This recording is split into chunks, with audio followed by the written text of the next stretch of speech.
Peace. Sounds like you've been hurt. Yeah, I've been hurt, Savvy Jaw. I've been hurt because you probably fit the shoes of the woman that I'm talking about. So I've been hurt.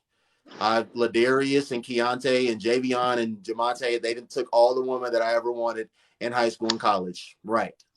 Anyways, Marty, what's up, bro? Peace.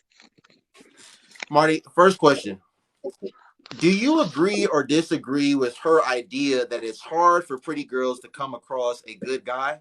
Why or why not?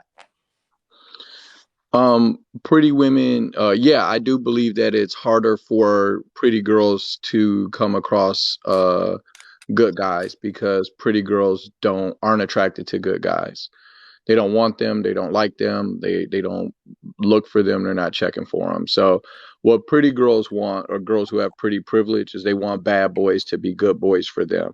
And then when they don't, they hold all men accountable for that. So they say, hey, you need to hold these men accountable because he doesn't want to be in little Jaden's life. You need to turn my bad boy into a good man and hold him accountable, because I chose to have sex with or reproduce with an irresponsible man, and now I need the responsible man to hold him accountable. So yeah, it's hard for pretty women to do that. Women are not designed to really evaluate a man's character. Y'all don't know what you're looking at. Another man can talk to a man for I can talk to a man for 5 or 10 minutes and tell whether or not he grew up with a father or a strong male figure in his life. And I can talk to a man for you know uh, probably 30 minutes and figure out if he's full of shit or not. We just know what it sounds like. We know what it looks like when men have their stuff together, when they're consistent and all of that. But y'all, women are not made to evaluate men in that way. And so, and then you add to that the fact that women have an obsession with dating bad boys and toxic boys and all of that shit. And then you add to that a culture that says body count don't matter, so you can sleep with whoever you want. You add to that a culture that says I'm single, I'm independent, I don't need a man. And then you got women who think that they can deal with men like they're men themselves and just use them for sex. And you add all of that in a pot, you stir it, and you get 80% of the kids born out of wedlock and a whole bunch of women talking about trauma and shit like that. And everybody needs to heal their trauma and all of this shit just because they've been getting ran through, and they don't want to accept that it's because of their own choices. That if every man in the world wants to sleep with you, then the man in your bed is the one that you picked, and that makes you responsible for what type of man he is. If you don't disqualify men of low character, if you don't disqualify scammers, if you don't disqualify thugs and drug dealers, and you act like those are the only men who are available, when that's bullshit. You went to high school, and in high school there were kids who took their grades seriously. You just weren't interested in those boys, and I get it. I'm not interested in certain women, but there is a cost that comes along with the men that you pick, and you don't get to blame other people for that. I'm sorry, you don't.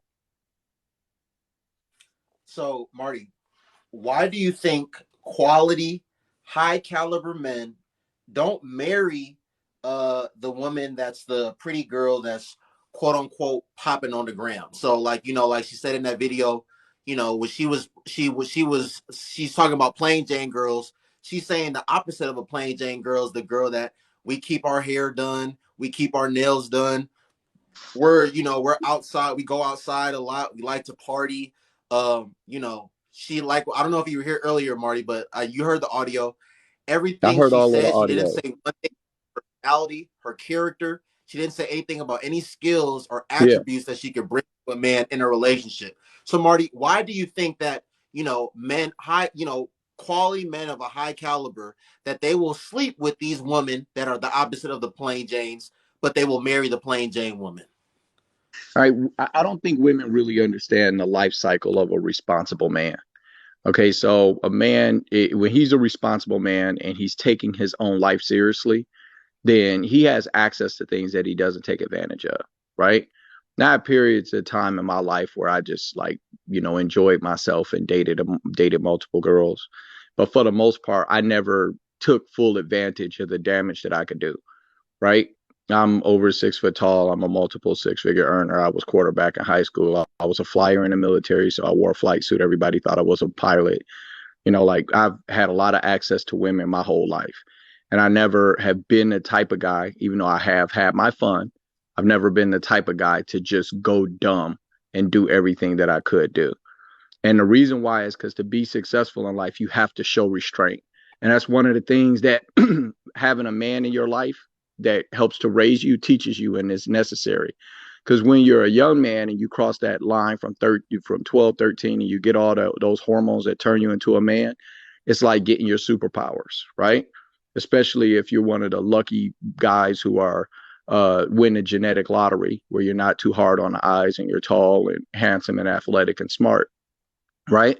So if you are one of the 10% of men or 5% of men that check all of those boxes where you can attract a woman with your physicality and you know you've got a mind and a mouth on you to be able to speak, then you have to be able to understand restraint, right? You have to be able to restrain your libido because it'll tear your entire life apart. Because girls legitimately will look at you and your curly hair and be like, I want a baby with curly hair. Or they'll look at you with your light eyes and say, I want a baby with light eyes. And legitimately, like, and this is advice I give to young men, like you have to treat every single woman like she wants to have your baby no matter what she says. That's how you have to behave as a young man. You have to guard yourself in that manner. Any woman you sleep with might want to get pregnant by you. So these men live their lives in restraint. They live their lives in a state of hyper focus. It's a handful of guys in this world who are hyper successful, who are hyper focused on success, right? When I was working in corporate America, building myself up, I was working anywhere from 10 to 12 hours a day. I worked 70 to 80 hours a week, and I did that for a decade, you know? And so if I'm not going to I'm not going to wife a woman that can tear that shit down. I'm not gonna wife somebody that can tear that shit down. I will go down in attractiveness to go up in agreeability, to go up in loyalty, to go up in consistency, to go up in modesty, right? I've dated, you know, my ex-girlfriend right now is, you know, internet famous. You know, she's got 300,000 followers on 3 or 4 different platforms. And, you know, like if you go out with a woman like that, you could be fighting. You know, you could be fighting because somebody comes and they disrespectful. You know, so you have to have a woman that's going to protect you. And if you got a woman who's out trying to get the attention of everybody, then, you know, you're risking it all. And everything that you work for goes down the drain. So men don't take these women seriously a lot of times when they're hyper successful. You know, men don't. You see rappers and actors do that, but rappers and actors and stuff like that, they money come different. If you're somebody who's in the business class or somebody who started a business himself and become very successful through hard work and stuff like that, then you're looking for a woman who is going to be modest and a woman that is going to be consistent, not some woman dressed like a drag queen with eyelashes that are an inch away from her face and a Bozo the Clown hair helmet wig on, covered in tattoos and shit, with a fake booty and some fake boobs. Like dudes are not looking to. Nobody wants that for the wife, the mother of their children. Thinking to themselves like, I'm gonna have a daughter that grows up to look just like you. You know, and yes, I'll have sex with you, but I won't ever take you serious. Like never. I can't afford to take you serious. You're not a serious person. You haven't taken your life serious, right? You can out having sex with whoever you want. Body count don't matter, right? All the stuff that's valuable to a man who's got his shit together. You didn't do any of that. You don't care about that. You're trying to match my energy by thinking if you're a hustler and you chase the bag, it's gonna make me respect you as a partner. Maybe a business partner, but a life partner when you out here doing whatever you want to do with whoever you want to do it with? Absolutely not. And you may not like to hear that, ladies, but if you want to know how men think that are on that level, you know, I was, you know, doing corporate sales for 17 years. And there were people who made $100,000 a month and people, or $100,000 a year, and people who made $150,000 a month. The guy that sat right next to me made 150 grand a month, right? Where if you want to deal with men who are earning that type of money in the business sector, those are very serious, well educated, well read people. And they are not taking chances on the silly shit that you're doing. And so when you drive through the suburbs and you go through a neighborhood filled up with 600, 700, and $800,000 houses, and it's a neighborhood full of them in gated communities, and you wonder who in the hell is living in these houses because they got 200 and 300 houses in the subdivision, and all of them is 6 and 7 and 800 or $1 million homes. That's your business class. Those aren't rappers and actors, and those men don't pick these types of women. We do not. We just don't. So we're not going to take you serious if you're wearing a hose uniform. You'll be you. The thing that women don't want to accept is you get to self-sort. You want us to treat you better than you are presenting yourself. And if you dress like a hoe, men are going to treat you like one.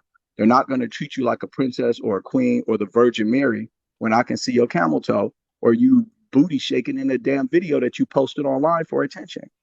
Nobody's going to take that seriously.